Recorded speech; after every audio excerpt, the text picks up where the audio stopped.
SQLite is a database management system which store data in the form of tables. So when we call tables, it is a relational database management system. So SQLite is also a relational tables. And what is table? So basically table is collection of records, multiple records. Or records, we can also call these records rows. And rows are collection of field values, means divided in columns. So for example हम लोगों ने किसी patient की information रखनी है, तो patient की information को स्टोर करने के लिए हम लोग पेशेंट की एक टेबल बना सकते हैं, patient table. And patient table में हम लोग कॉलम्स रख सकते हैं. कॉलम्स कौन कौन से हो सकते हैं उस पेशेंट टेबल के अंदर? So patient ID,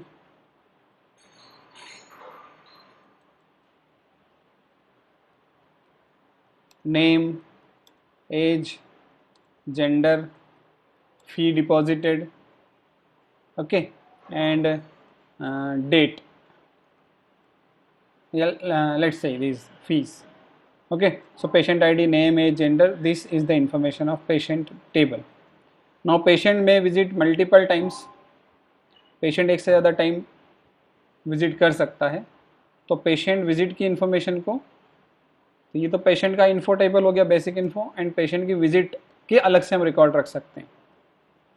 patient visit के अलग से रिकॉर्ड रखेंगे तो हम पेशेंट का आईडी यहाँ पर यूज़ कर सकते हैं. बार बार पूरी डिटेल स्टोर करने की ज़रूरत नहीं है. पहली बार पेशेंट आया तो उसको एक आईडी मिल गया, पेशेंट आईडी, पेशेंट सिम्टम्स क्या थे उस दिन, एंड पेशेंट को उस दिन क्या प्रिस्क्रिप्शन दिया, एंड डेट ऑफ विजिट क्या थी.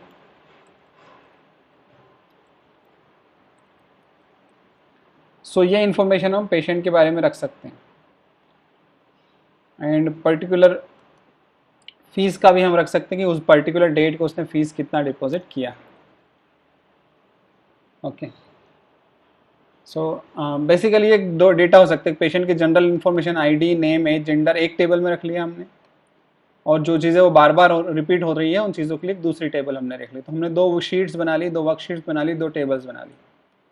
अब इस डेटा को हम परमानेंट कैसे रखें? तो to store this permanent we can use this system SQLite. So SQLite है is a table based system और रिलेशनल बेस्ड सिस्टम, जहाँ पर हम हर टेबल को, हर इंफॉर्मेशन को एक टेबल बोलेंगे. सो ये टेबल जो पेशेंट इन्फो टेबल है, ये पेशेंट इन्फो टेबल एक रिलेशन हो गया, और पेशेंट विजिट टेबल जो है वो दूसरा रिलेशन हो गया. सो ये दो टेबल्स हमारे पास होगी और इसमें डेटा हम रखेंगे. तो अब this kind of system RDB में जो सिस्टम होते हैं, ऐसे कई सारे सिस्टम मार्केट में होते हैं. जैसे SQLite एक सिस्टम है, वैसे ओरेकल का नाम सुना होगा आपने. SQL सर्वर होता है, MySQL होता है, ऐसे कई सारे सिस्टम्स होते हैं. तो इन सिस्टम्स को हम किसी भी सिस्टम को यूज़ कर सकते हैं, बट जितने भी दूसरे सिस्टम है वो मोबाइल पर इंस्टॉल्ड नहीं हो सकते, उनके मोबाइल वर्जन्स नहीं आते. तो मोबाइल पर एक लाइट वेट सिस्टम होता है SQLite. ये बहुत लाइट वेट है. It is developed in C.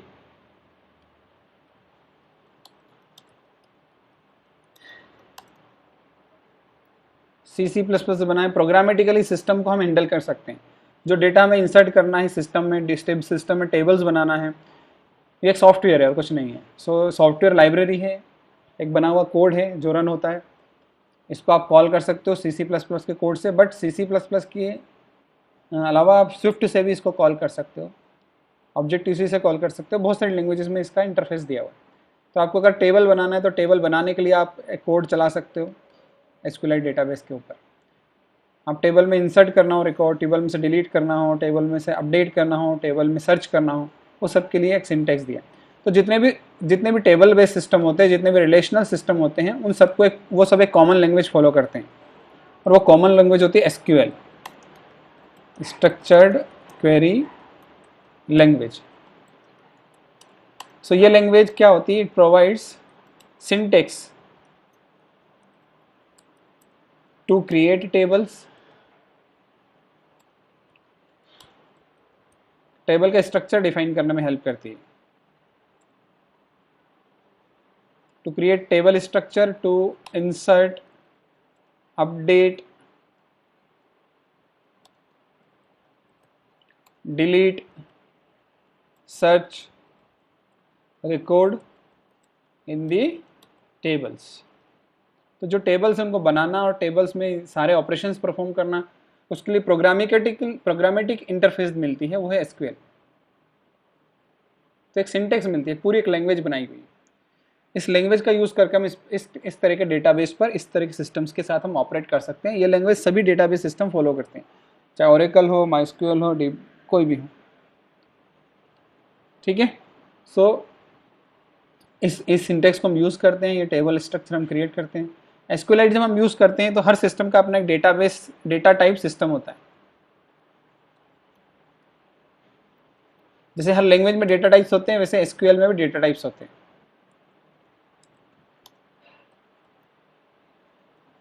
कि आपको डेटा टाइप्स होने चाहिए जब डेटा स्टोर करेंगे। तो जैसे पेशेंट है, तो पेशेंट एक आईडी जो है, एक हो सकता है नंबर रखना है, तो इसका इंटीजर डेटा टाइप है। नेम है तो इसका स्ट्रिंग डेटा टाइप होगा। एज है तो इसका इंटीजर डेटा टाइप। जेंडर का स्ट्रिंग हो सकता है। विजिट डेट का डेट डेटा टाइप हो सकता है। तो हर एक का अलग अलग डेटा टाइप हो सकता है। तो यहाँ पर एसक्यूएलाइट में जो डेटा टाइप्स दिए हैं वो बहुत लिमिटेड डेटा टाइप से, एक टेक्स्ट डेटा टाइप जो है स्ट्रिंग्स को स्टोर करने के लिए, कैरेक्टर्स के लिए। इंटीजर डेटा टाइप है, ये न्यूमेरिक वैल्यूज के लिए, नंबर्स के लिए। लेकिन अगर आपके पास पॉइंट वाले डेसिमल नंबर्स है तो उसके लिए रियल डेटा टाइप दिया है। और बाकी किसी चीज़ का डेटा टाइप समझ में नहीं आ रहा है तो बी लॉब ले सकते हो, या फिर टेक्स्ट भी यूज़ कर सकते हो। जैसे डेट स्टोर करना है तो डेट स्टोर करने के लिए आप डेट टाइम की जगह टेक्स्ट ले सकते हो। ठीक है, लेकिन कोई फाइल स्टोर करनी है, कोई कॉम्प्लेक्स डेटा है तो बी लॉब लीजिए, बाइनरी लार्ज ऑब्जेक्ट। तो ये डेटा टाइप्स हैं, तो इसका हम यूज़ करेंगे। इन चीज़ों को हम देखेंगे कैसे करते हैं। तो इसके लिए हमें एसक्यूएलाइट सिस्टम को ओपन करते हैं। एसक्यूएलाइट सिस्टम कमांड बेस्ड है, ये मैक ओएस पर इंस्टॉल्ड रहता है। तो आप टर्मिनल ओपन करिए। टर्मिनल ओपन करने के लिए आप टर्मिनल एप्लीकेशन सर्च करिए, कमांड प्रॉम्प्ट एप्लीकेशन सर्च करिए, टर्मिनल एप्लीकेशन सर्च करिए। यहाँ पर आप टर्मिनल एप्लीकेशन के अंदर कमांड्स के थ्रू एसक्यूएलाइट को ओपन कर सकते हैं। ये सिस्टम में पहले से इंस्टॉल्ड होता है। ठीक है, तो इसके लिए आपको लिखना पड़ेगा एसक्यूएलाइट, स्मॉल केस में लिखिए आप एसक्यूएलाइट 3। एसक्यूएलाइट 3 एक यहाँ पर एप्लीकेशन है जो इस डेटाबेस से कनेक्ट करवाती है, आपको इस सिस्टम को ओपन करने में हेल्प करती है। सो एसक्यूएलाइट 3 आपने यूज़ किया और यहाँ पर उस डेटाबेस का नाम दिया जिसमें आप इंफॉर्मेशन रख रहे हैं। तो आप डॉक्टर्स, आपने डेटाबेस का नाम रख दिया डॉक्टर डीबी, ये डेटाबेस का नाम है, ये फाइल का नाम है जिसमें जाके डेटा सेव होगा। एक्सटेंशन आप रखिए एसक्यूएलाइट 3। तो ऐसा लिखने से एक फाइल बन जाती है। कहाँ बन जाएगी? जहाँ पर अपना पाथ है। अभी जहाँ पर हम काम कर रहे हैं, तो मैं बता देता हूँ हम कहाँ काम कर रहे हैं। तो हमारा एक पाथ होगा, ये हमने देखा PWD करके, तो हम यूज़र कोड बेटर में लिखे हैं के अंदर है। अब हमें डेस्कटॉप पे जाना है तो CD डेस्कटॉप कर लेंगे पहले हम। अब हम फिर से पाथ देखते तो हमारा पाथ चेंज हो गया, यूज़र कोड बेटर डेस्कटॉप हो गया। अब हम यहाँ पर फाइल बनाएंगे। हम फाइल बनाएंगे यहाँ पर कैसे? वही SQLite 3 space doctor DB dot SQLite, SQLite 3 doctor DB dot SQLite. ठीक है, कुछ भी हो सकता है डेटाबेस का नाम, एक्सटेंशन डेटा डॉट एसक्यूएलाइट रखना चाहिए, जरूरी तो नहीं पर रखना चाहिए। जैसे आप एंटर प्रेस करते हैं तो एसक्यूएलाइट सॉफ्टवेयर ऑन हो जाता है, ये ऑन हो जाता है, इसका अपना एक प्रॉम्प्ट शुरू होता है।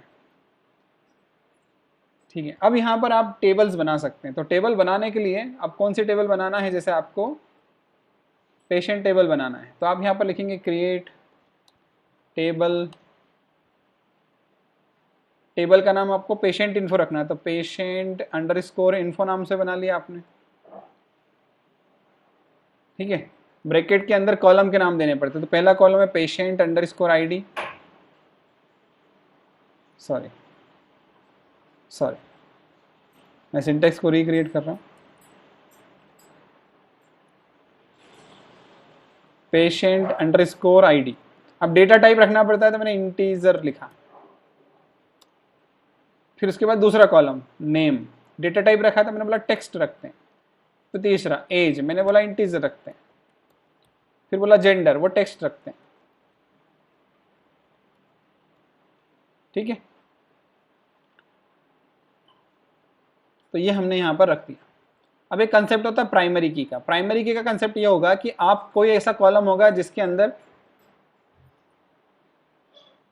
आप डेटा स्टोर करोगे तो यूनिक डेटा ही आना चाहिए, रिपीट नहीं होना चाहिए। तो पेशेंट आईडी, दो पेशेंट का एक नेम सेम हो सकता है लेकिन आईडी अलग अलग होना चाहिए।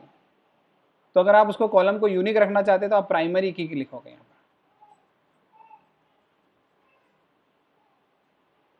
तो प्राइमरी की आपने लिखा, ये कॉलम प्राइमरी की कॉलम हो गया। और ये आपने सेमीकोलन लगा के एंड में आकर आपने पेशेंट इन्फो ऑलरेडी एग्जिस्ट ऐसा बोला उसने। तो उस पुराने पेशेंट इन्फो को मैं डिलीट कर देता हूँ। ड्रॉप कमांड से ड्रॉप होती है drop table patient underscore info, हो सकता पहले बन गई हो पिछली कमांड से। अब वो ड्रॉप हो गई, मैं रिक्रिएट कर देता हूँ फिर से एरो की से मैं ऊपर गया और मैंने पुराना कमांड फिर से चला दी, अब बन गई। ठीक, हाँ पेशेंट आईडी प्राइमरी की बन जाएगी क्योंकि पेशेंट आईडी के साथ मैंने उसका डेटा टाइप लिखा और ये बता दिया कि ये प्राइमरी की भी है। और नेम टेक्स्ट है, एज इंटीजर है, जेंडर टेक्स्ट है। अब हम आगे बढ़ते हैं आगे यहाँ पर हम लोग अब कुछ डेटा स्टोर करना स्टार्ट करते हैं इसके पेशेंट इन्फो के अंदर। तो पेशेंट इन्फो में मैंने क्या है, इंसर्ट स्टोर करने के लिए इंसर्ट करके सिंटेक्स दिया। इंसर्ट कमांड होती है इंसर्ट इनटू पेशेंट इन्फो। उसके बाद ब्रैकेट्स लगा के कॉलम के नाम लिखेंगे, किस किस कॉलम की वैल्यू देना चाहते हो आप। जिन जिन कॉलम की वैल्यू देना चाहते हैं उन कॉलम के नाम आपको लिखना पड़ेंगे। पेशेंट इन्फो की देना चाहते हो, नेम की देना चाहते हो वैल्यू, एज की वैल्यू देना चाहते हो, जेंडर की वैल्यू देना चाहते हो, बोले ठीक है। ये तो कॉलम के नाम, कॉलम के नाम की साथ वैल्यू देना तो वैल्यूज करके यहाँ पर एक क्लोज आता है और फिर ब्रैकेट वापस ओपन करना पड़ता है, फिर वैल्यू देना पड़ती है। तो पेशेंट नंबर 1, क्योंकि पहला कॉलम पेशेंट इन्फो तो वैल्यू पहली उसकी 1। फिर नेम टेक्स्ट टाइप है इसलिए सिंगल कोट में लिखेंगे आप अंकित। फिर उसके बाद एज 23, जेंडर मेल। ये आपने पहली सिंटेक्स बना दी एक रिकॉर्ड के लिए। और जैसे सेमीकोलन लगा के एंटर करेंगे आप, सॉरी पेशेंट आईडी लिखना था मुझे, कॉलम का नेम मैंने गलत कर दिया यहाँ पर। पहला कॉलम पेशेंट आईडी हो गया। फिर मैंने एंटर किया तो वो चल गया। फिर मैंने एक और बार उसको अप एरो से मैं गया और अब मैं पेशेंट की वैल्यू चेंज कर देता हूँ 2। अंकित की जगह मैं मोहित कर देता हूँ। Age 8, male. फिर मैंने इंसर्ट कर दिया। फिर मैंने एक और बार एरो की, अप एरो की दबाई, एक रिकॉर्ड और मार डाल देता हूँ पेशेंट 3,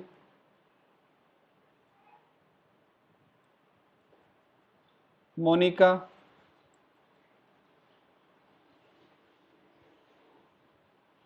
एज 21, फीमेल।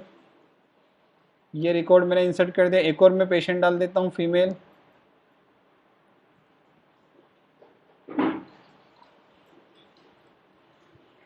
रानी, पेशेंट आईडी 4। एक रिकॉर्ड और डाल देता हूँ मैं फीमेल 65,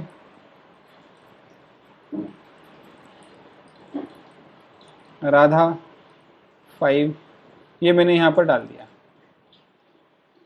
ठीक है, ये पेशेंट थे जो विजिट करने आए थे। ठीक है, अब इनको देखना है कि मैंने इतने सारे पेशेंट रखे तो वो कहाँ गए। तो वो टेबल के अंदर है पेशेंट इन्फो में। तो उस टेबल में से डेटा निकालने के लिए आप सिलेक्ट करके सिंटेक्स आता है, सिलेक्ट स्टार फ्रॉम लिखेंगे तो इन्फॉर्मेशन आएगी। अब टेबल का नाम दे दीजिए, तो select star from patient info, table का नाम दिया आपने और जैसे सेमीकोलन लगा के एंटर प्रेस किया वो रिकॉर्ड्स आपको आ गए, मिल गए सब। ठीक है, तो इस तरह से हम टेबल में से रिकॉर्ड निकाल सकते हैं। अब मुझे रिकॉर्ड चाहिए थे, मैंने निकाल लिए। ठीक है, अब हम बात करते हैं क्या इन रिकॉर्ड को कैसे कैसे हम यूज कर सकते हैं, कैसे इसमें से इंफॉर्मेशन निकाल सकते हैं। तो मैं यहाँ पर बता रहा हूँ कि अभी हमने सिलेक्ट स्टार किया, सिलेक्ट स्टार से सारे कॉलम्स आते हैं। स्टार यहाँ कॉलम्स को रिप्रेजेंट कर रहा है, यहाँ डेटा को रिप्रेजेंट नहीं कर रहा, सिर्फ कॉलम को, कि कौन कौन से कॉलम चाहिए आप। क्योंकि हमने ये बताया ना कि कितने कौन कौन सा कितनी रोज चाहिए, तो रोज बाय डिफॉल्ट सारी आती है। रोज पे हमने रूल नहीं लगाया, हमने स्टार लिखा मतलब सारे कॉलम का डेटा चाहिए। उसको हम चेंज कर सकते हैं। जैसे अगर मैंने लिखा सिर्फ नेम कॉमा जेंडर, तो अब सिर्फ 2 ही कॉलम आएंगे। तो वो स्टार जो है वो सब कॉलम के लिए था। अगर आप कॉलम चेंज करना चाहते हैं, आपको जेंडर नहीं चाहिए, नेम के साथ सिर्फ एज चाहिए, तो नेम कॉमा एज सिलेक्ट कर लिया। आपको सिर्फ पेशेंट आईडी और नेम चाहिए, तो पेशेंट आईडी और नेम ले लीजिए।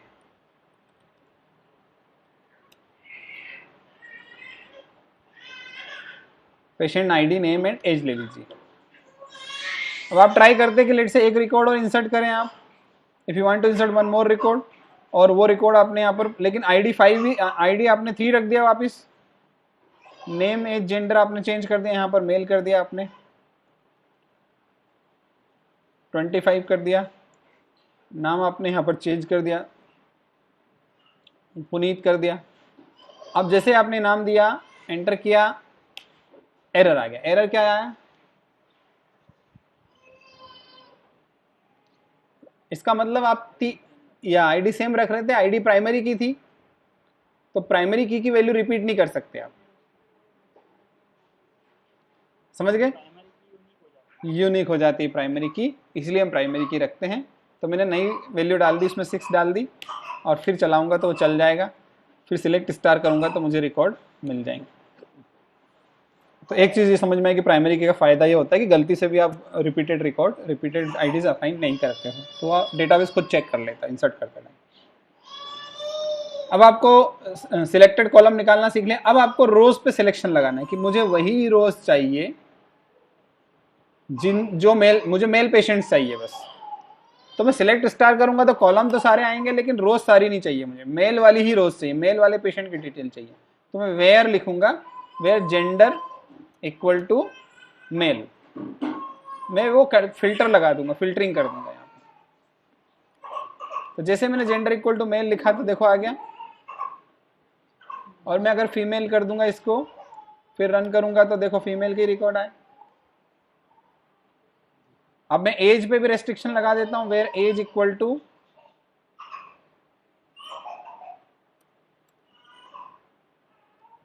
तो एज इक्वल टू 25, तो मुनीत आया बस। अब आप चाहते हो ग्रेटर देन 25 सारे आ जाए, तो ग्रेटर देन 25,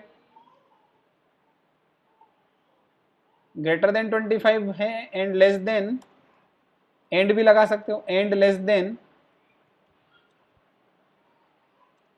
80, तो सिर्फ एक ही आया, 25 से बड़ा और 80 से छोटा। आप बिटवीन भी लगा सकते थे, ग्रेटर देन लेस देन भी लगा सकते हैं, बिटवीन भी लगा सकते हैं, वेयर एज बिटवीन 21 एंड 45, ये आ गए 3 रिकॉर्ड। आप 2 कॉलम को भी कंडीशन में ले सकते हैं, age greater than 80 and gender equal to male, sorry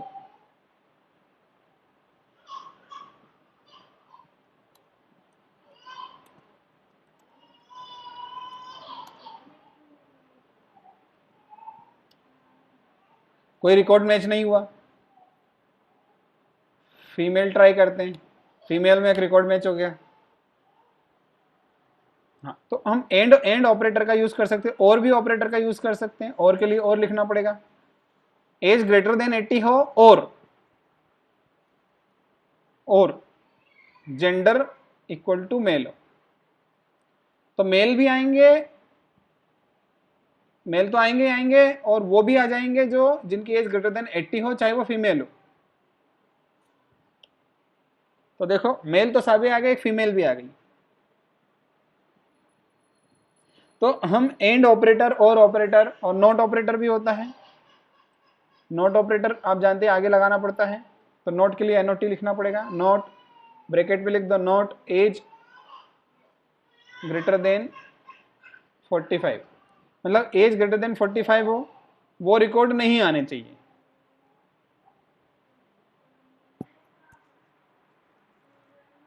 hello, as greater then 45 हो वो रिकॉर्ड नहीं आएंगे, एज ग्रेटर देन 45 हो वो रिकॉर्ड नहीं आएंगे, क्योंकि नोट लगा दिया मैंने, तो लेस वाले ही आएंगे। ठीक है, तो नोट भी लगा सकते हो किसी कंडीशन के आगे, ये बिल्कुल प्रोग्रामिंग में जैसा चलता है वैसा ही सिंटेक्स दिया हुआ। तो हमने सिलेक्ट करना सीखा। अब हम समझ सिलेक्ट करते हैं अपडेट करना, कि अपडेट कैसे करते हैं डेटा को। जैसे मैंने यहाँ लिखा सिलेक्ट स्टार फ्रॉम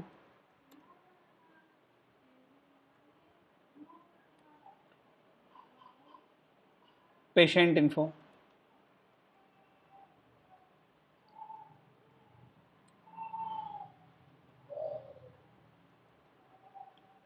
सारे आ गए। अब इसमें से मुझे चेंज करना था एज, मैंने राधा की एज चेंज करनी, 65 की जगह मुझे 64 करनी थी, गलत डल गई थी। तो अपडेट करूंगा मैं, अपडेट टेबल का नाम पेशेंट इन्फो, उसमें क्या चेंज करना है, तो मैं लिखूंगा सेट एज इक्वल टू 64। अब किसकी एज चेंज करना है, अगर मैं सिर्फ इतना लिख के चला दूंगा तो सबकी एज 64 हो जाएगी, क्योंकि मैंने कोई फिल्टरिंग नहीं लगाई। तो मैं फिल्टरिंग लगाऊंगा वेयर पेशेंट आईडी, जनरली हम प्राइमरी की से मैच करना पसंद करते हैं अगर इंडिविजुअल को चेंज करना है तो, पेशेंट आईडी इक्वल टू 5। तो पेशेंट आईडी 5 किसका है, तो राधा की एज चेंज होकर 65 से 64 हो जाएगी। अब मैं फिर से प्रिंट करके देखता हूँ पूरी इन्फॉर्मेशन की चेंज हुई कि नहीं हुई, तो हो गई है। हाँ, अगर सबकी एज x से बढ़ानी है तो सबकी एज x से बढ़ा सकते हो, where set age equal to age plus 1। तो इससे क्या हुआ, एज क्या हो जाएगी, सबकी एज अपने आप x से बढ़ जाएगी, बढ़ गई, फिर से 65 हो गई, 25 के 26 हो गई, 81 की 82 हो गई, 24 के 25 हो गई, है ना, 23 की 25 4 हो गई। तो इस तरह से तो अपडेट का भी समझ में आ गया आपको। एक से ज़्यादा वैल्यूज अपडेट करना है तो आप अपडेट कर सकते हैं, set age equal to 56 and name equal to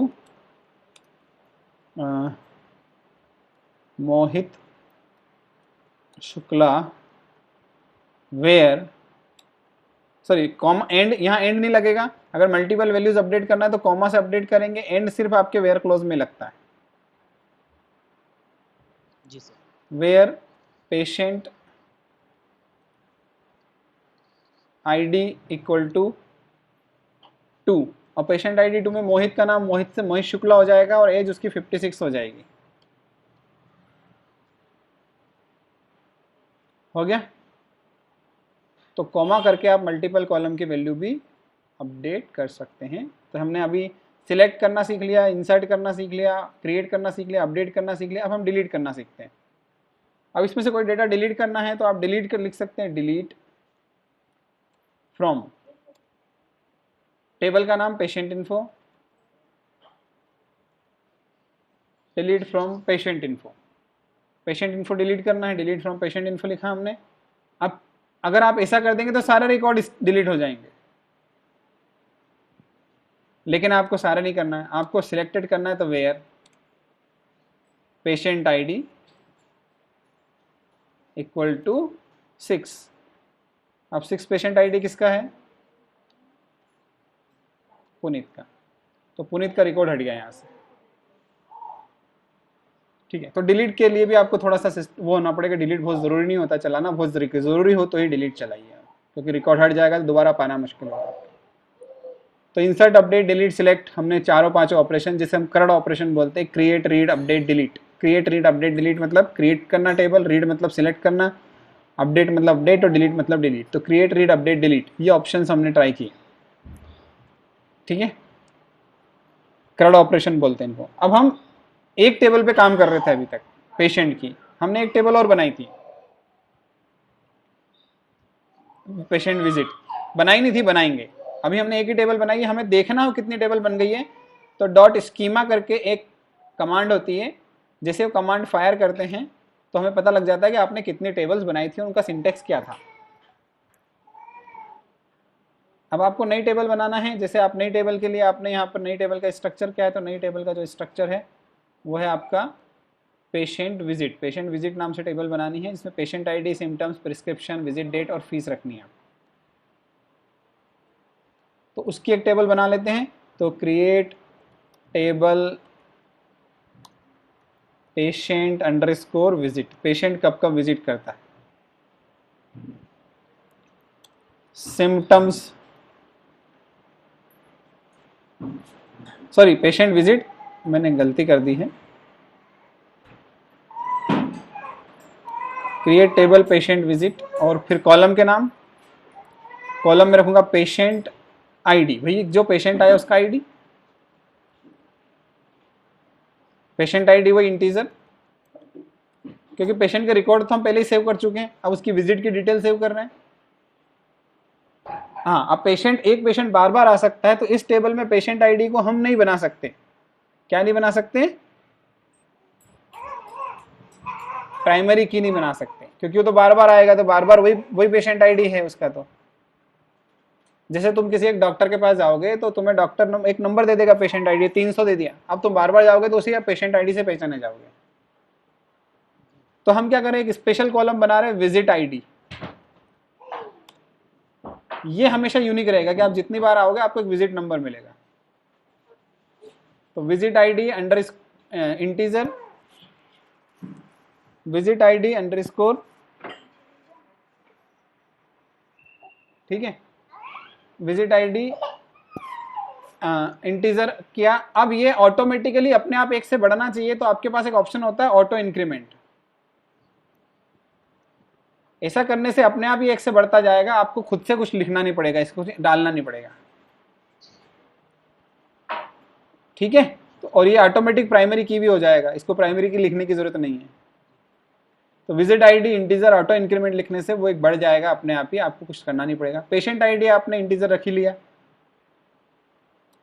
फिर आप अब सिम्टम्स रखेंगे, फिर आप यहाँ पर सिम्टम्स के बाद आप रखने वाले हैं प्रिस्क्रिप्शन।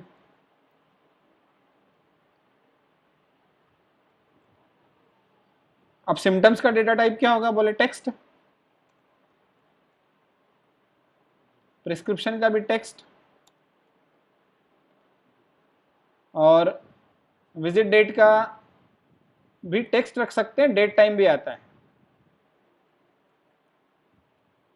इंटरनली वो टेक्स्ट ही होता है। और फी रख सकते हैं आप, फी का डेटा आप रियल रखिए, रियल मतलब पॉइंट में वैल्यू रख डाल सकते हैं, 3.5, 9.8 समथिंग, फीस का रियल रख लीजिए।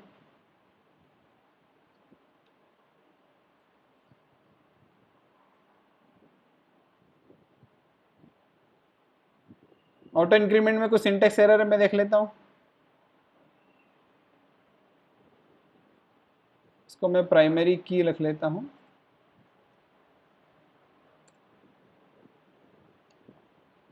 तो प्राइमरी की के साथ ऑटो इंक्रीमेंट देना पड़ता है, तो विजिट आईडी प्राइमरी की हो गई, ऑटो इंक्रीमेंट हो गया। पेशेंट आईडी तो बार बार रिपीट हो सकता है इस टेबल के अंदर, तो वो रख ले, ये टेबल बन गई। अब मुझे देखना इस स्कीमा क्या जनरेट होगा, मतलब कितनी टेबल जनरेट होगी, तो डॉट स्कीमा से मैं चेक कर सकता हूँ कि 2 टेबल जनरेट हो गई। अब पहली जो टेबल थी हमारी, पहली टेबल में कुछ रिकॉर्ड थे,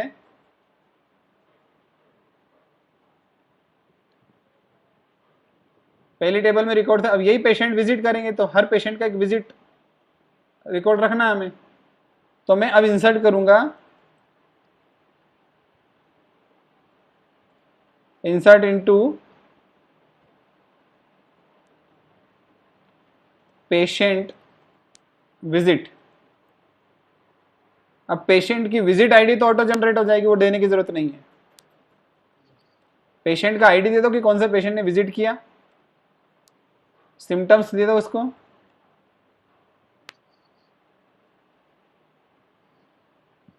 प्रिस्क्रिप्शन,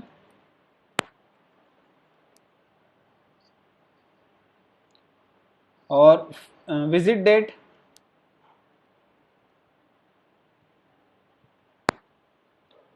और विजिट डेट के बाद में फिर फी।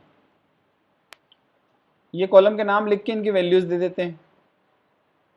पेशेंट आईडी मैंने वन अंकित है, 1 दिया मैंने। सिम्टम्स क्या है तो बोला सिम्टम्स हेडेक था। फिर उसके बाद में फिर नेक्स्ट कॉलम क्या है, प्रिस्क्रिप्शन, बोले सेरिडोन, एक दवाई का नाम लिख दिया मैंने। उसके बाद विजिट डेट, विजिट डेट में आपको एक फॉर्मेट दिया जाता है YYYYMMDD, अमेरिकन फॉर्मेट लीजिए बाय डिफॉल्ट, बाद में उसको चेंज कर सकते हैं। तो YYYY मतलब 2020, मंथ है 03, डेट 12। देन उसके बाद आपने फीस, तो फीस 300 डिपॉजिट कर दी उसने, फर्स्ट विजिट की। अब सिम्टम्स की स्पेलिंग में शायद कुछ गड़बड़ हो गई है, सिम्टम्स, तो मैंने सिम्टम्स की स्पेलिंग में कुछ गड़बड़ कर दी, मैं ठीक कर देता।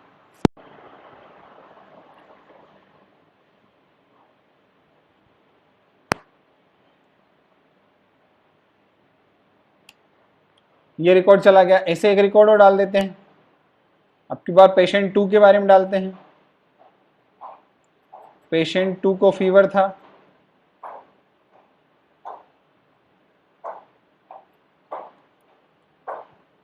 उसको पैरासीटामोल दिया,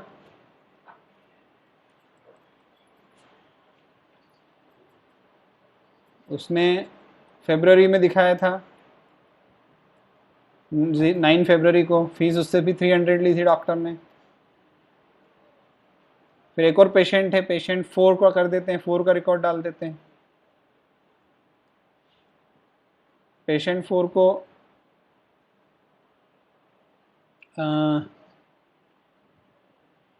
लेट्स से इसको भी फीवर था, पैरासीटामोल दिया और यहाँ पर साथ में एंटीबायोटिक दिया।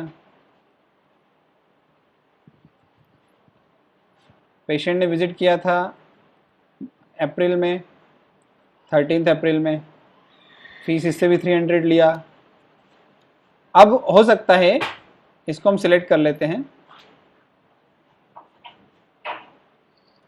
पेशेंट विजिट में से सारा डेटा हम देख लेते हैं कि क्या डेटा उसमें आया है। दिख रहा डेटा आपको? तो जितने भी पेशेंट, 6 पेशेंट थे, उनमें से 3 ने विजिट किया है, ठीक है, 1, 2 और 4 ने। और जो 1, 2, 3 आगे आ रहा है ना, क्या है वो पता है? सबसे पहले जो 1, 2, 3 आ रहा है वो विजिट आईडी है। हाँ, वो ऑटो जनरेट हो रही है, उसमें कुछ करना नहीं पड़ रहा हमको, है ना? तो वो हम रख लेते हैं एज इट इज, वो यूनिक की मानेंगे, इस टेबल की प्राइमरी की मानेंगे। अच्छा, ये जो पेशेंट आईडी इसमें 1 to 4 आ रहा है, ये जो पेशेंट आईडी है ये एक्चुअल में यहाँ यूनिक नहीं है। इसका मतलब मैं चाहूँ so I can insert one more record. जैसे ये 14 मार्च को आया था,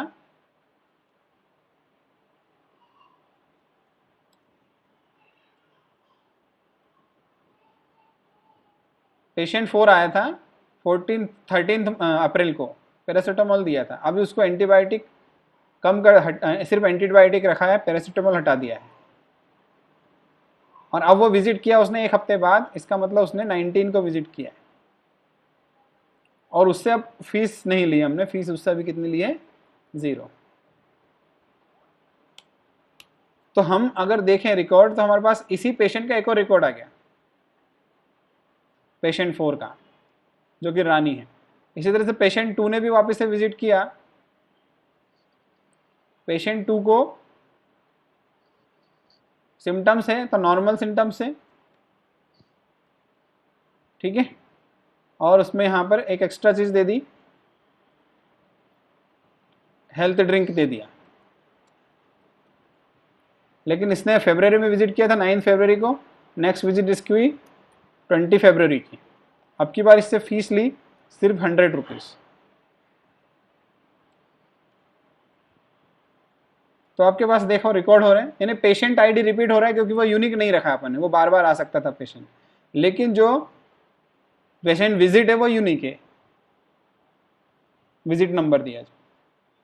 अब ये जो पेशेंट आईडी यहाँ यूनिक नहीं है, लेकिन ये यूनिक कहाँ पर है? पेशेंट इन्फो में यूनिक है। तो अगर कोई कॉलम एक टेबल में यूनिक यानी प्राइमरी की होता है और दूसरे टेबल में भी यूज में आता है, तो दूसरी टेबल में उसको फॉरेन की बोला जाएगा। ठीक है, क्या बोलेंगे उसको? फॉरेन की।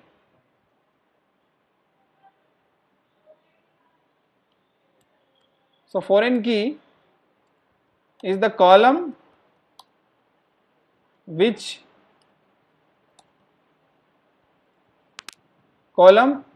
in a table but primary key in another table। तो किसी एक टेबल में वो कॉलम है बट अनदर टेबल में वो प्राइमरी की है, तो उसको उस टेबल में क्या बोलेंगे? फॉरेन की। सो अगर मैं यहां पर एक विजिट आईडी ऐड कर दूं,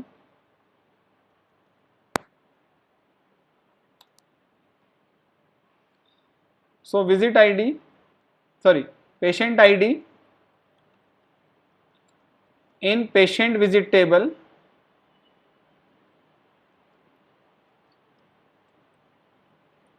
is foreign key because it is primary key in patient info। ठीक है, तो ये कंसेप्ट होता है फॉरेन की। ओके, ऑल्दो फॉरेन की अप्लाई करना यानी कि आप गलती से भी पेशेंट विजिट टेबल में वो डेटा ना डाल दें जो एग्जिस्ट ही ना करता हो, ऐसा पेशेंट का आईडी ना डाल दें जो पेशेंट का भी आया ना हो। तो ये रूल लगा के हम कोड से रूल लगा सकते हैं, बट एसक्यूएलाइट में थोड़ा सा यहाँ पर वो कमांड चलती नहीं है, दूसरी लैंग्वेजेस में चलती है कि जो फॉरेन की कंसेप्ट है उसको कोड से इनेबल कर दो, जिससे गलती से भी हम वो पेशेंट का आईडी ना डाल दें जो पेशेंट इन्फो में एग्जिस्ट ही ना करता हो। तो वो फॉरेन की कंस्ट्रेंट को हम सेट कर सकते हैं, लेकिन यहाँ पर अलाउड नहीं है, हम किसी और डेटाबेस में देखेंगे उसको। अब ये जो हमने दो जगह डेटा रखा है, इसका क्या फायदा है, इसको फायदे को समझते हैं। तो हमारे पास अब दो टेबल है, मैं दोनों का डेटा एक बार आपको दिखा दूं, फिर हम बात करते हैं। पेशेंट इन्फो टेबल हम सबसे पहले देख लेते हैं, फिर पेशेंट विजिट टेबल हम देख लेते हैं। ये दो टेबल है। पेशेंट इन्फो में कुछ रिकॉर्ड्स हैं, पेशेंट विजिट में भी रिकॉर्ड्स है। पेशेंट इन्फो में जिनके रिकॉर्ड है उन्हीं के रिकॉर्ड पेशेंट विजिट में है।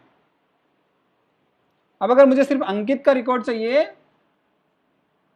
तो मैं लिख सकता हूं सिलेक्ट स्टार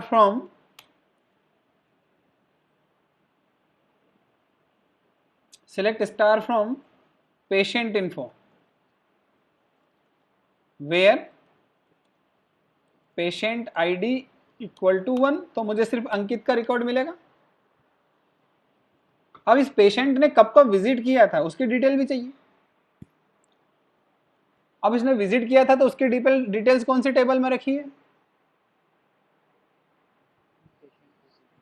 पेशेंट विजिट में रखी हुई है। तो पेशेंट विजिट में मुझे क्या लिखना पड़ेगा? ऐसी क्वेरी डालना पड़ेगी। ठीक है, ऐसे डालना पड़ेगा। तो अलग अलग मुझे जाके क्वेरी डालना पड़ेगी, मतलब एक क्वेरी इधर डालो, एक क्वेरी उधर डालो, फिर दोनों को मुझे इकट्ठा करना पड़ेगा। मैं सारी चीजें एक साथ चाहता था कि नेम भी आ जाए, जेंडर भी आ जाए, ये भी आ जाए और पेशेंट की डिटेल्स भी आ जाए। तो मैं क्या कर सकता हूं, यहां पर मैं दोनों टेबल को मर्ज कर सकता हूं। तो मैं यहां लिखूंगा select star from patient visit comma patient info, दोनों को मर्ज कर सकता हूं, दो टेबल पे एक साथ सिलेक्ट लगा सकता हूं। लेकिन अगर मैंने दो टेबल पे एक साथ सिलेक्ट लगाया तो देखो कितने सारे रिकॉर्ड आ गए। तो पहली टेबल में कितने रिकॉर्ड्स थे? 5, और सेकंड टेबल में भी 5 थे। तो 5 × 5 कितना हुआ? 25। तो देखो 25 रिकॉर्ड आ गए। यानी पेशेंट के हर रिकॉर्ड के सामने ये पेशेंट विजिट पहले लिखा ना मैंने, इसलिए ऐसा गड़बड़ होगी। मैं ऐसा करता हूँ, पेशेंट इन्फो को पहले लिख देता हूँ और विजिट को बाद में कर देता हूँ, तो आपको और ज़्यादा क्लियरिटी होगी।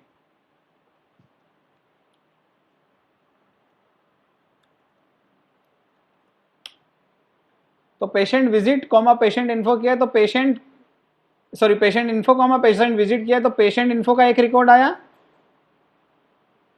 उसके सामने पेशेंट इन्फो का पेशेंट विजिट का एक रिकॉर्ड आया। लेकिन क्या हुआ कि उस एक रिकॉर्ड के सामने, अंकित के एक रिकॉर्ड के सामने पांचों रिकॉर्ड आ गए उसके पेशेंट विजिट के, जो कि आपको चाहिए नहीं थे भाई। सबसे थोड़ी मैच हो रहा है वो सिर्फ यहां मैच हो रहा है, यहां पर ये पेशेंट आईडी, ये जो 1 है ये सिर्फ यहां पर मैच हो रहा है, ये हेडेक के पहले लिखा जाए, ठीक है।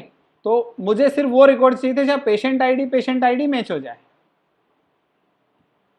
तो मैं पूरे रिकॉर्ड नहीं लाऊंगा, क्योंकि ये तो क्रॉस हो गया, ये तो क्रॉस प्रोडक्ट हो गया, यानी कि इसके सारे और इसके सारे मिला के सब कर दिए उन्होंने, हर एक के लिए 5-5 रिकॉर्ड डाल दिए, जो कि गलत है।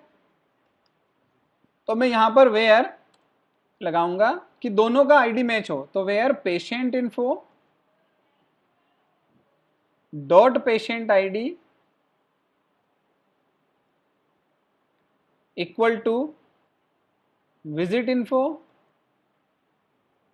या पेशेंट विजिट है, patient visit dot patient ID, यानी कि दोनों के आईडी जहां मैच हो जाए एकदम, वही रिकॉर्ड लेके आओ।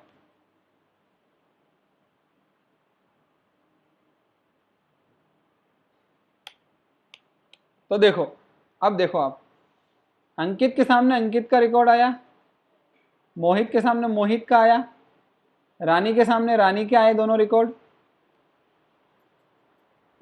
है ना, और मोहित के सामने, हाँ अब देखो जो मैच नहीं हुआ ना, जैसे कि अंकित मोहित रानी तो आया, लेकिन पेशेंट तो 5 थे,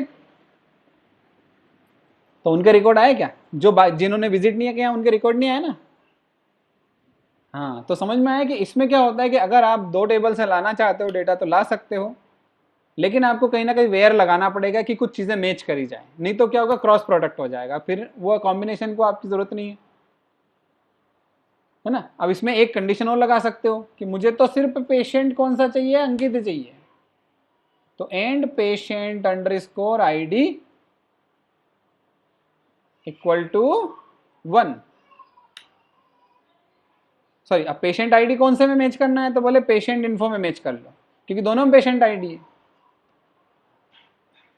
तो जब 2 टेबल रहती है तो डॉट लगा के कॉलम से हम डिफरेंशिएट कर सकते हैं। Patient info underscore patient ID, ठीक है, दिख गया आपको। तो सिर्फ अंकित का आ गया, सिर्फ मेल चाहिए आपको,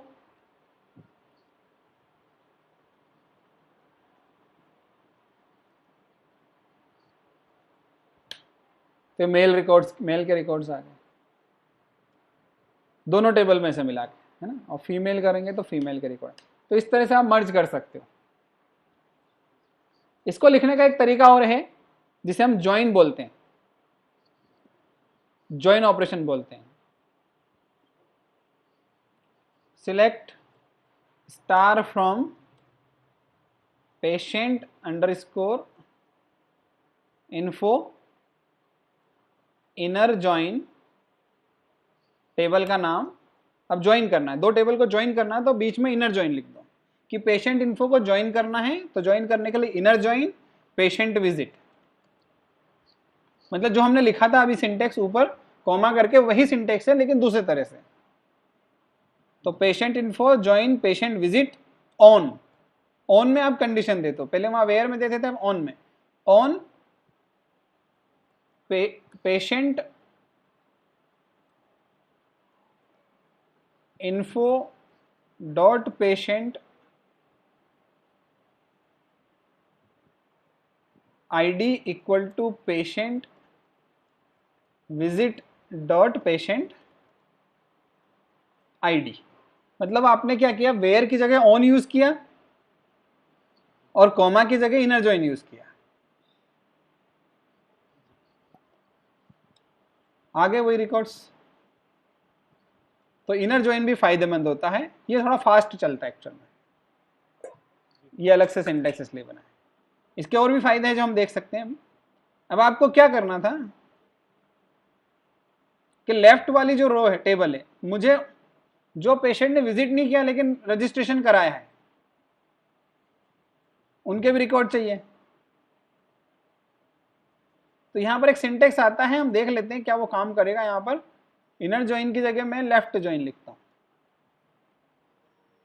तो जब मैंने लेफ्ट ज्वाइन लिखा तो यहां पर देखो आप, मोनिका ने कोई विजिट नहीं किया था तो मोनिका का नाम डिटेल तो आ गई लेकिन उसके सामने विजिट डिटेल नहीं आई।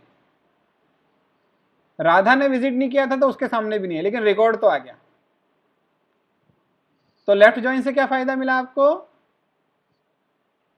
कि वो रिकॉर्ड जो मैच नहीं होते वो भी आ जाते हैं, है ना। सो ये लेफ्ट ज्वाइन आपने करके देखा, लेफ्ट ज्वाइन हमने समझा यहाँ पर कि कैसे काम करता है, लेफ्ट ज्वाइन का फायदा मिलता है। तो ये क्वेरी हमको बनाना आना चाहिए। हम मैं ट्राई करता हूं। इससे क्या, लेफ्ट ज्वाइन का मतलब है कि लेफ्ट टेबल के सारे रिकॉर्ड आएंगे, चाहे वो राइट टेबल से मैच हो या ना मैच हो,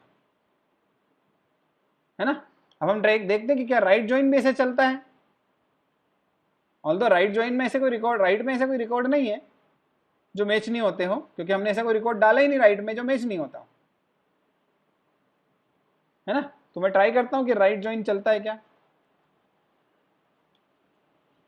है ना। तो उसने बोला कि राइट ज्वाइन होता तो है लेकिन एसक्यूएलाइट में सपोर्टेड नहीं होता है। ये डीबीएमएस में सपोर्ट नहीं होता, दूसरे डीबीएमएस में सपोर्ट होता है। तो हम लेफ्ट ज्वाइन तक सीमित रहेंगे। अब यहां तक समझ में आ गया आपको। अब मैं कुछ और चीजें बता रहा हूं आपको, उनके बारे में बात करेंगे। वो है ग्रुपिंग फंक्शंस। अब ये डेटा पे हम कुछ फंक्शंस चला सकते हैं।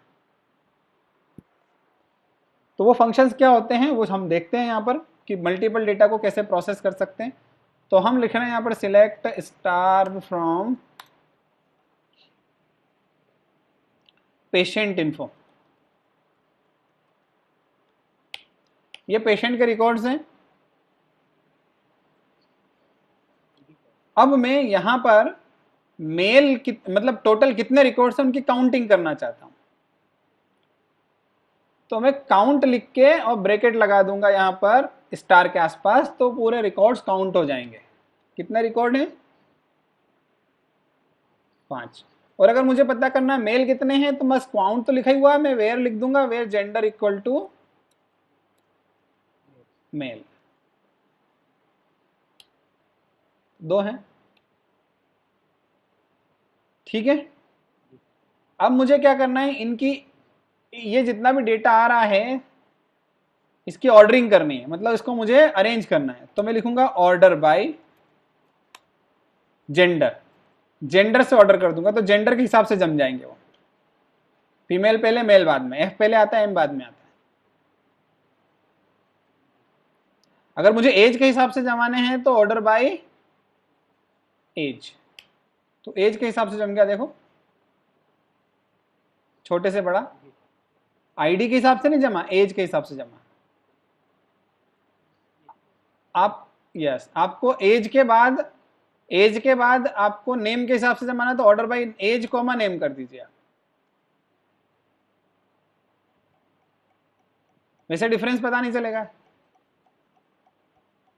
क्योंकि एज अलग अलग ही सबकी। सेम एज होती तो जिनकी एज सेम होती है उनके नेम के हिसाब से जम जाते हैं, है ना, इस तरह से। तो ये ऑर्डर बाय हमको अरेंज करने में फैसिलिटी देता है। और ऑर्डर बाय सिर्फ नेम करना हो तो और सिर्फ नेम से ऑर्डर कर दो, अंकित, मोहित, मोनिका, राधा, रानी, ठीक है। तो ये हमने ऑर्डर बाय करना सीखा। अब आता है आपका ऑर्डर कर दिया, सिलेक्ट कर दिया। अब मुझे पता करना है कि एवरेज एज कितनी है। एज तो सबकी ठीक है, एवरेज किस एज के लोग आते हैं। तो मैं सिलेक्ट स्टार करने के टाइम पे सिलेक्ट एवरेज, एवीजी करके फंक्शन आता है, वो किसी भी कॉलम पे चला सकते हो, from patient info. Average age क्या आ रही, 49.8। 50 साल की एवरेज 50 साल के लोग आते हैं। तो एवरेज भी निकाल सकते हो आप। अब आपके पास एक टेबल और थी, पेशेंट विजिट। आपको पता करनी है एवरेज फीस कितनी आती है आपके पास, तो एवरेज फी कर सकते हो, 200 रुपीज एवरेज आती है।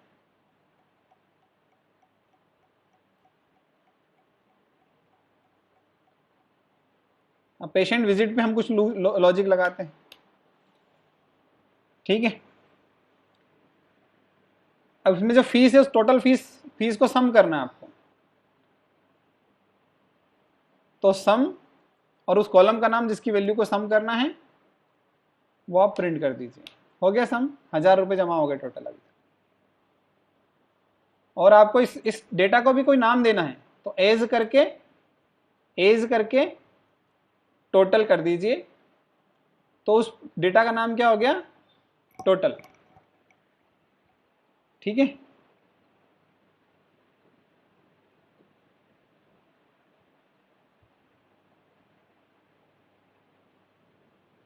ठीक है, टोटल भी लिख सकते हैं, वो अभी आ नहीं रहा है, पर हाँ जाए।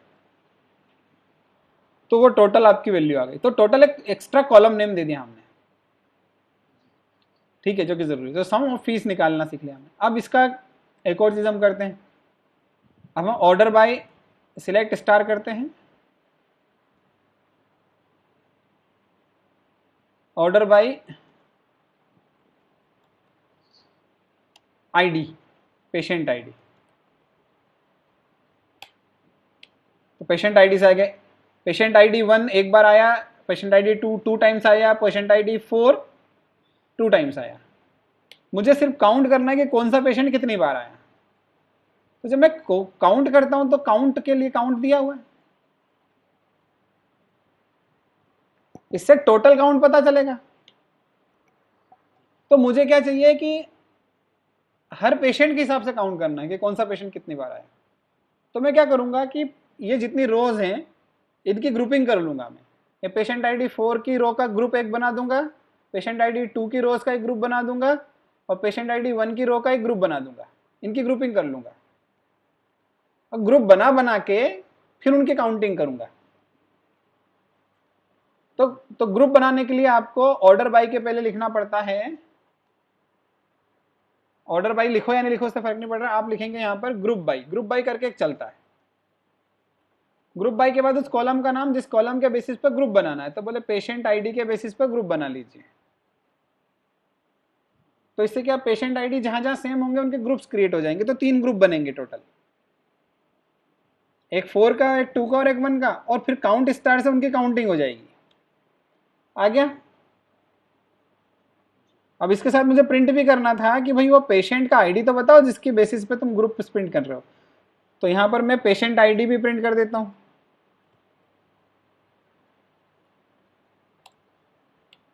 तो पेशेंट 1 एक बार आया, पेशेंट 2 2 बार आया, पेशेंट 4 2 बार आया। आगे समझ में। तो ग्रुप बाय का फायदा समझ में आएगा कि जिन कॉलम में सेम रिपीटेड वैल्यू है उन रिपीटेड वैल्यू के बेसिस पर उन रोज के ग्रुपिंग कर सकते हो। इसी तरह से आप पेशेंट टेबल जो है, पेशेंट इन्फो है, उसमें जेंडर के बेसिस पर ग्रुप बना लो। तो पेशेंट जेंडर के बेसिस पर ग्रुप बना लेते हैं, और जेंडर के बेसिस पर ग्रुप बना के किस टेबल में ग्रुप बनाते हैं, पेशेंट इन्फो। और वो कौन से जेंडर का कितना काउंट है वो काउंट जेंडर वाइज प्रिंट कर दो। तो जेंडर कॉलम भी प्रिंट कर दिया। तो यहां पर जब हम सिलेक्ट स्टार लिखते हैं, सिलेक्ट के साथ जो कॉलम देंगे हम यहां पर वही कॉलम दे सकते हैं जो ग्रुप बाय में लिखे, क्योंकि ग्रुप का नाम एक ही होगा ना भाई, ग्रुप में एक ही वैल्यू होगी, जेंडर सबका सेम हो, एक ग्रुप में जेंडर सबका सेम होगा। तो अब देखो यहां पर फीमेल 3 है और मेल 2 है। अब किस पेशेंट ने कितनी फीस भरी है अभी तक सब विजिट की मिला के, तो मैं पेशेंट विजिट में जाऊंगा और काउंटिंग करूंगा पहले। तो पेशेंट आईडी आ गया, पेशेंट आईडी एक बार आया, पेशेंट आईडी 2 2 बार आया, पेशेंट आईडी 4 2 बार आया। अब फीस कितनी भरी है, तो काउंट करने के साथ में मैं सम करूंगा। किसका सम करूंगा, फीस का। तो ग्रुप से फीस, ग्रुप पे सारे सारे जो फंक्शन है वो ग्रुप पे लगाए जा सकते हैं। एक एक्स्ट्रा कॉमा दे दिया मैंने।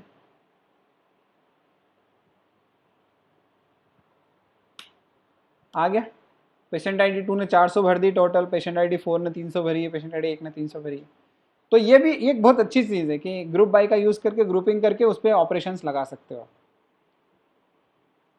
ठीक है, तो ये हमने यहाँ पर ग्रुप बाय का भी देख लिया, ज्वाइन का भी देख लिया। तो ये बेसिक ऑपरेशन हमने देख लिए, इनका यूज़ हम हमारी ऐप में आप करेंगे। जब भी हम ऐप बनाएंगे तो उस ऐप में हम इन चीज़ों का यूज़ करेंगे, डेटाबेस का यूज़ करेंगे। कि बन गई है, इस डेटाबेस में को आप बंद करना चाहो तो आप बंद कर सकते हो। इसके लिए आप क्विट करके यहाँ पर एक आता है डॉट क्विट लिखना पड़ेगा। डॉट क्विट लिखने से आप ये डेटाबेस सिस्टम आपका बंद हो जाएगा, आप बाहर आ जाओगे डेस्कटॉप पे। DIR विंडोज़ में DIR करना पड़ता है और यहाँ मैक ऑपरेटिंग सिस्टम पे LS करना पड़ता है। LS करने से आप लिस्ट मिल जाती है क्या क्या बन गया आपका। तो आपकी एक DrDB.SQLite बन गई है। इसको फिर से ओपन करना है तो वही लिखना पड़ेगा SQLite 3 स्पेस DrDB.SQLite। ये फिर से ओपन करना हो तो वही कमांड से ओपन होगा जिस कमांड से बनी थी। और देख लो इसमें क्या क्या बना है। तो स्कीमा करके दिया हुआ है, मैंने बताया था, टेबल्स के नाम पता चल जाएंगे। और सिलेक्ट स्टार करोगे आप तो आपको डेटा पूरा मिल जाएगा।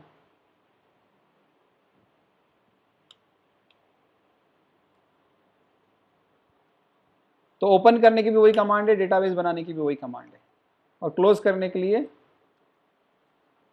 Dot quit. ठीक है।